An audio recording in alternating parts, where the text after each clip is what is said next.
자, 오늘 이제 읽은 이 말씀, 예수님께서 지금 내 피와 내 살을 마시는 이 성찬에 대해서 지금 말씀하고 있습니다. 그러면서 뭐라고 합니까? 이것은 참된 양식이요 참된 음료로다라고 말씀하고 있습니다. 오늘은 우리가 추수감사주일로 섬기는데, 이 추수감사주일은 이스라엘 백성들에게는 초막절 또는 수장절, 장막절이라고 하는 절기입니다.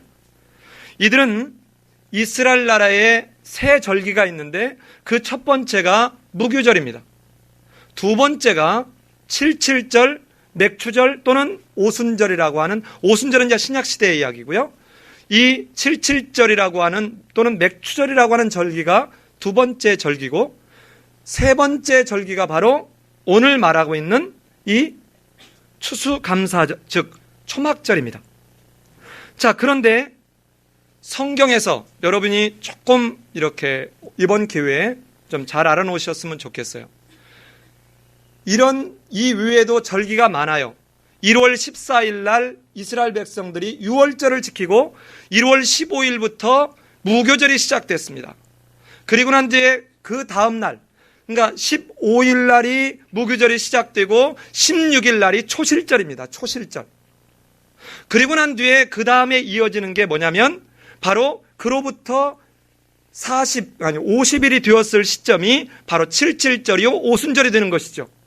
그리고 난 뒤에 7월 1일이 나팔절이고 7월 10일이 지난주에 우리가 레위기 16장에서 봤던 속죄일입니다. 그 속죄일이 7월 10일이 있고 난 뒤에 7월 15일부터 일주일 동안 걸쳐서 바로 이 초막절을 지켰습니다. 그런데 이렇게 여러 절기가 있는데 이 초막절과 무교절이 공통점이 있다는 것입니다. 어떤 공통점이 있냐면 무교절은 일주일 동안 지켰습니다. 그리고 초막절도 일주일이나 가졌습니다. 그런데 또 하나의 공통점은 이 절기가 있기 바로 전에 무교절의 전에는 유월절이 있었다는 것입니다. 어린 양의 피를 잡아서 인방과 문설주에 피를 바르면 이 집에 죽음의 사자가 건너뛰는 은총의 날이었습니다. 이걸 경험한 그들이 이거를 경험하면서 무교절 동안 쓴 나물과 무교병을 먹으면서 그 하나님의 은혜를 기억한 것입니다. 그런데 오늘 이 추수감사주일은 7월 10일 날 속죄일을 경험한 그들이 이제 추수한 것을 이렇게 다 포도즙을 짜고 곡식을 다 창고에 드리고 난 뒤에 하나님 앞에서 감사하면서 이제 지키는 일주일 동안 지키는 절기가 바로 추수감사일입니다. 그런데 추수감사일은 그 다음 날, 그러니까 8일째 되는 날은 거룩한 성회로 따로 한 번 더 모였습니다. 자, 이제 지난주에 우리 속죄일을 설교를 들은 분들은 오늘 이 추수감사주일이 갖는 의미가 전혀 다르게 올 수 있을 것이라고 생각합니다. 왜 그러냐면, 자, 보십시다.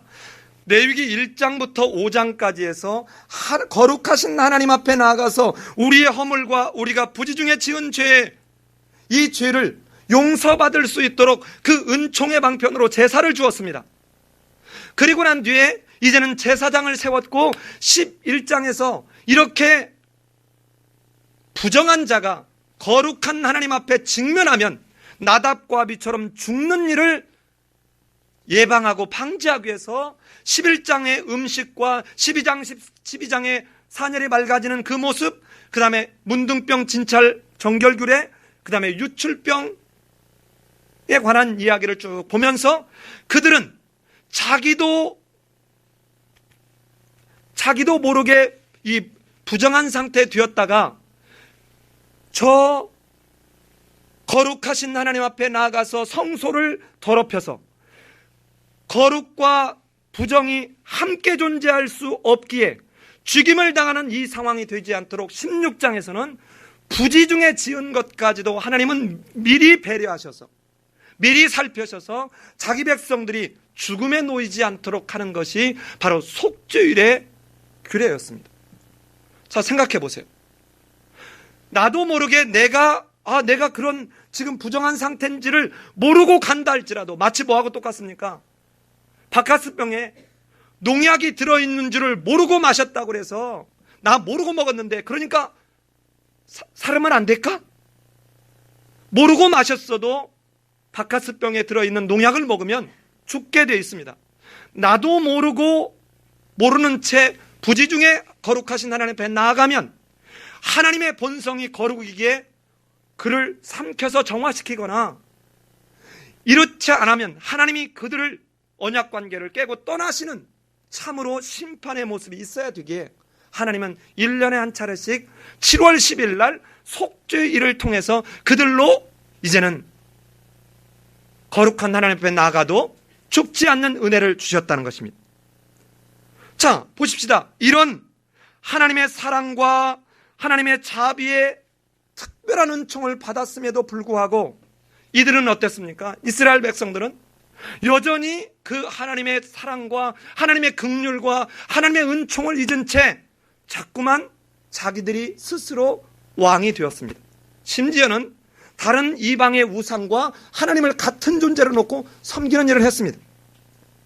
그래서 선지자를 보내고 또 보내서 하나님이 얼마나 너희를 사랑하는지, 하나님이 얼마나 너희에 대한 끔찍하리만큼 사랑하는지, 창자에 불이 붙은 것처럼 그런 사랑으로 애가 타서 선지자를 보내고 또 보내면서 어찌하여 너희는 죽을 길로 가느냐, 살 길로 나오라, 살 길로 나오라 라고 하지만 그들은 여전히 하나님의 부르심 앞에 반응하지 않은 채 죽음의 길을 가고 있습니다.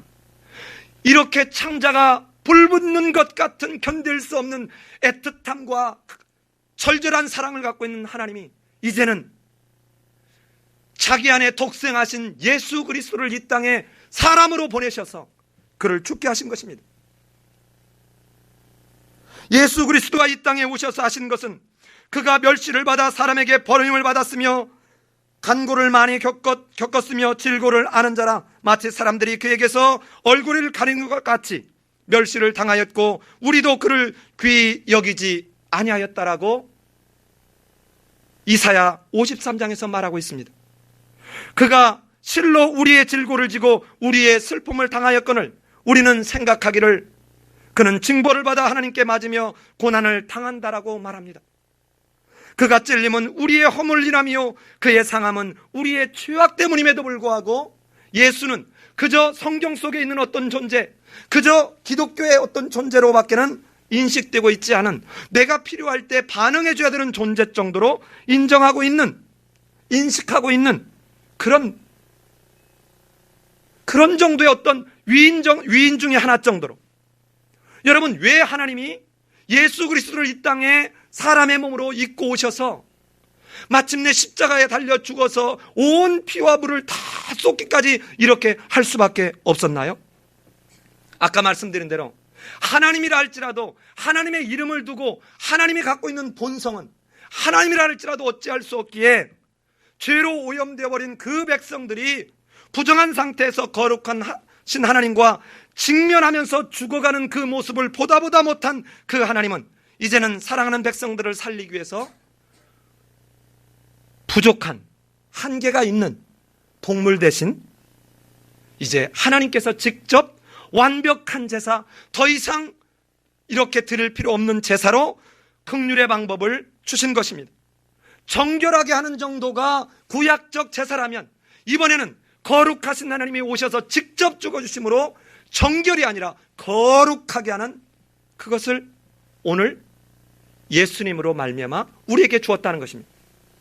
자, 그러면 성부 하나님께서 송아지나 염소나 양으로 대신하는 제사를 드리는 방법으로가 아니라 독생하신 아들로 아무런 흠도 죄도 없는 예수 그리스도를 이 땅에 보내주시는 그 무한만극한 사랑의 길을 마련하셨다면 이런 성부 하나님이 자기 백성을 향한 그 창자가 불붙는 것 같은 사랑의 그 계획을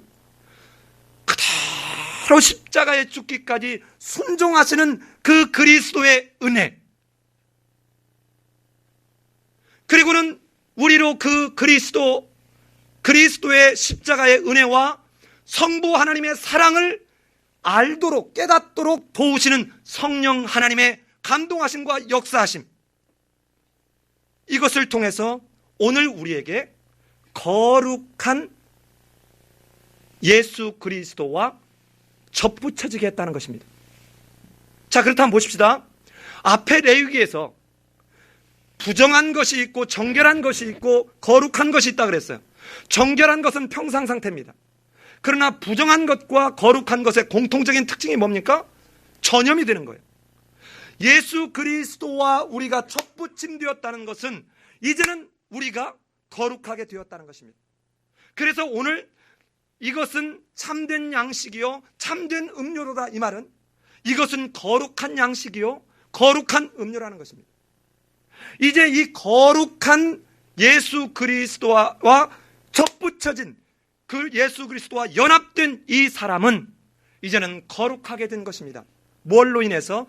바로 예수 그리스도 외에는 구원받을 어떠한 방법이 없기에 예수 그리스도를 믿음으로 말미암아 구원을, 이 접붙이는 은총을 얻게 되었다는 이 신앙 고백 속에 오늘 세례를 받은 것입니다. 과거처럼 제사를 드려야 되거나 율법을 지켜야 되는 문제가 아닙니다.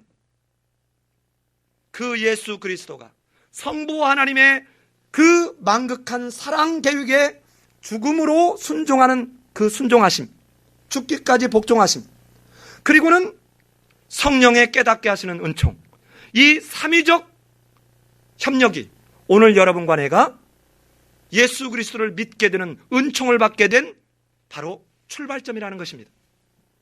그래서 오늘 유아세례, 오늘 입교, 오늘 세례를 받은 분들은 이제는 그리스도와 연합되어 있기에 더 이상 뗄래야 떼질 수 없습니다. 하늘나라에 있는 영원한 생명책에 여러분의 이름이 기록되는 것입니다. 이제는 한 번 기록된 그 이름은 하나님은 절대로 놓치지 않으십니다. 심지어는 이 세례를 받는 이 의미는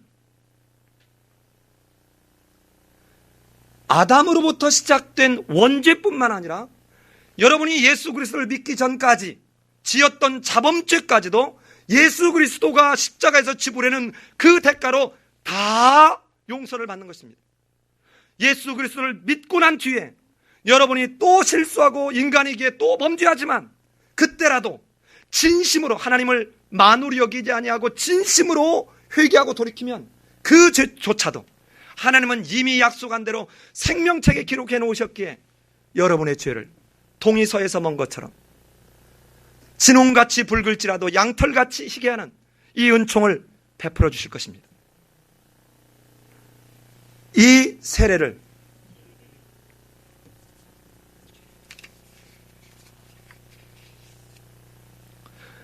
초대교회 시절에는 유아 세례를 받은 것을 어떤 침례교회 같은 데서는 이건 인정할 수 없다.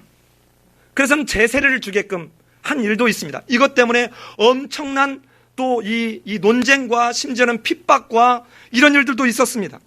그런가 하면 오늘날도 일부 침례교회에서는 이 헬라어로 세례를 주다는 말이 밥티조라는 말이에요.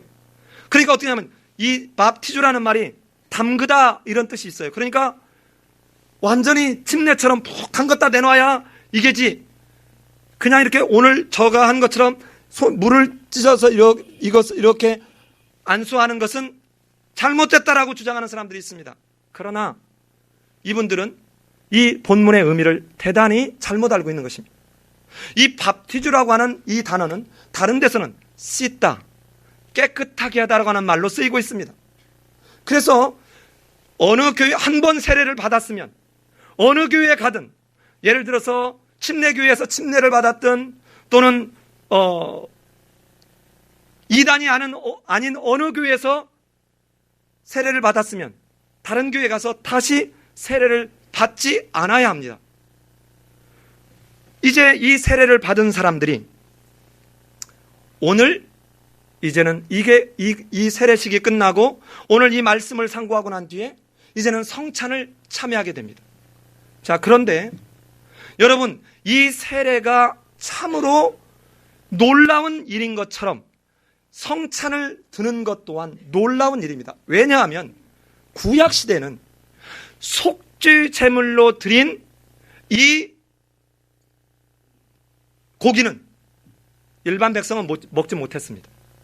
누구만 먹었습니까? 제사장과 그 가족만 먹었습니다. 이게 레위기 6장에, 레위기 7장, 레위기 10장에 나타나고 있습니다. 그런데 이제 오늘 예수님으로 말미암아 주어지는 이 성찬은 예수 그리스도가 자기 죄를 구속하실 유일한 구세주임을 믿고 죄 용서를 받았다라고 고백하고 이렇게 모든 사람 앞에서 인정하는 그 사람들에게 주어지는 것입니다. 그래서 예수님의 살과 피를 기념하는 이 성찬을 먹는 그는 이제는 예수님처럼 제사장 같은 존재입니다. 예수님처럼 선지자 같은 존재입니다. 예수님처럼 왕 같은 존재입니다. 이 예수님이 갖고 있었던 삼중적 왕, 선지자, 제사장, 이런 세 가지에 갖고 있는 특권적 위치를 우리에게 이제는 이렇게 씌워주셨다고 말입니다.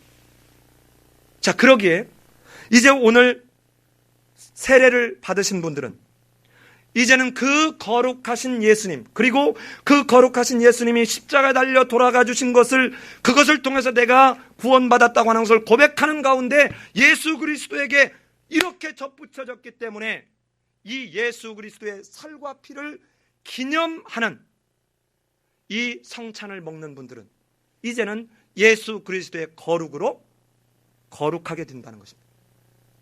그러기에 여러분, 이 성찬은 가벼운 일이 아닙니다. 엄청나게 중요한 일입니다. 성찬하기 전에 내가 하나님 앞에 지금 뭔가 잘못되었고 하나님 앞에 고백하지 않은 죄가 있으면 먼저 죄를 고백하고, 그리고 난 뒤에 성찬을 들지 않으면 자기 죄를 자기가 먹고 마시는 것, 형국이 되는 것입니다. 만약에 내가 성찬을 먹기에 꺼리낌을 갖고 있으면 여러분, 성찬을 받지 않아야 합니다. 성찬을 받기 전에 지금이라도 여러분은 기도할 때, 하나님, 내가 이렇게 하나님 앞에서 내가 정직하지 못했고 내가 아직도 내가 회개하지 못한 부분이 있습니다. 하나님 용서해 주옵소서 하고 진실하게 고백하고 난 뒤에 성찬을 먹어야 여러분, 내가 부정하지 않은, 죄로 오염되지 않은 존재로 거룩하신 예수님 앞에 직면했을 때 여러분, 문제가 되지 않는다는 것입니다. 그렇지 않으면 고린도전서 11장에서 말하고 있는 것처럼 분별하지 못하고 먹는 자는 이제는 자기의 죄를 먹고 마시는 것과 똑같다는 것입니다. 하나만 더 말씀을 드리고 말씀을 마치려고 합니다. 이런 성찬 때문에 중세시대에 가장 치열한 다툼과 핍박이 이 성찬 때문에 있었습니다. 캐톨릭은 이렇게 떡을 나누면서 이 떡을 신부가 이렇게 주는 순간 이게 예수님의 몸으로 변한다, 예수님의 살로 변한다라고 주장을 합니다. 이게 화채설입니다. 예수님의 몸으로 변한다는 것입니다. 그러나 여러분, 이것은 성경을 제대로 잘못 아는 것입니다. 오늘 성경에 보면 뭐라고 얘기했습니까? 너희는 기념하라. 그리고 두 번째는, 루터교에서는 이제 이건 떡과 포도주가 그대로 있지만 이렇게 목사님이 축사하고 이 분병하고 분잔을 할 때 그리스도가 옆에 동시에 함께 임하게 된다. 그래서 이걸 뭐라고 그러냐면, 뭐라고 해요? 공제설이라고 합니다. 역시 이 공제설은 함께 동시에 옆에 존재하게 된다, 이런 걸 말합니다. 이것도 캐톨릭의 약간 아류예요. 어디 가서 여러분 이런 게 있을 때 여러분이 분명하게 아셔야 합니다. 마지막 세 번째, 물론 쯔빙글리라고 하는 종교개혁자가 영적, 그러니까 상징설을 말했지만 그 사람도 뒤에 깊이 가보면 우리가 믿고 있는 것과 비슷한 내용입니다. 우리는 뭐를, 그러면 이 개신교, 특별히 장로교에서는 무엇을 받아들이냐? 영적 임재설입니다. 예수 그리스도께서 십자가에 못 박혀 죽으신 그 죽으셔서 살과 피를 다 우리를 위해서 다 찢기고 피를 쏟아주셨던 그것을 기억하고 기념하면서 이제는 그 그리스도가 이루신 그것을 내가 묵상하며 늘 내가 그 예수 그리스도의 이루는 구원의 반열에 참여하는, 영적으로 이제 그 주님이 나와 늘 내주해 주시기를 구하는 영적 임재설이 우리 개신교가 받아들이는 신앙 고백입니다. 이 성찬의 고백입니다. 불과 1분, 2분 만에 이야기를 설명했지만 실제로 이것 때문에 수백 년 동안 수많은 사람이 죽어갔습니다. 이제 마지막으로 하나를 정리하고 마치려고 합니다. 여러분, 구약에서는 부정한 동물을 구별하면서 정결한 음식을 먹으면서 어떻게 하면 하나님의 백성으로 구별될까를 늘 실존적 상황에서 배우고 연습하고 지냈습니다. 정결한 음식입니다. 그런데 오늘 이 정결한 음식은 전염되지 않는다 그랬죠. 그런데 우리가 이제 받는 이 성찬은 거룩한 양식이요, 거룩한 음료입니다. 그러면 어때야 되겠습니까? 거룩한 예수 그리스도에게 촛붙임을 당했고 이제는 예수 그리스도가 이루는 그 거룩함에 우리가 참여함으로 우리가 거룩한 떡과 거룩한 잔을 마시면서 우리가 거룩하게 되었기에 이제는 세상 속에 거룩을 전염시켜야 한다는 것입니다. 내가 만나는 그 사람들에게 내가 믿는 예수 그리스도, 내가 믿는 그 하나님에 대해서 우리는 이제 드러내야 합니다. 그 하나님을 비춰야 합니다. 그들에게 나로 인해서 거룩이 접촉되므로 그들도 예수 그리스도를 알아가서 거룩하게 될 수 있도록, 이것이 성찬을 받은 복을 누리는 자의 가장 아름다운 열매입니다. 우리 삶의 예배인교회 성도들은 그저 의례적으로 이제는 우리는 한 달에 한 번씩 성찬식을 하게 될 것인데 의례적으로 그저 내가 세례를 받았으니까 떡과 포도주를 맞는다, 이것이 아니라 이제는 내가 생명책이 하늘에 기록, 내 이름이 저 하늘의 생명책에 기록되어 있는 그 감격 속에서 하나님이 내게 맡겨주신 이제 너희의 착한 행실을 너희도 이렇게 세상 속에 비춰서 너희가 믿는 하나님께, 하나님의 거룩을, 너희가 믿는 그 하나님을 세상 사람들로 하여금 바라보고 영광을 돌리고 너의 거룩을 배워가게 하라. 이런 복을 누리는 삶의 예배인교회 성도들이 다 되시기를 예수님의 이름으로 기도합니다.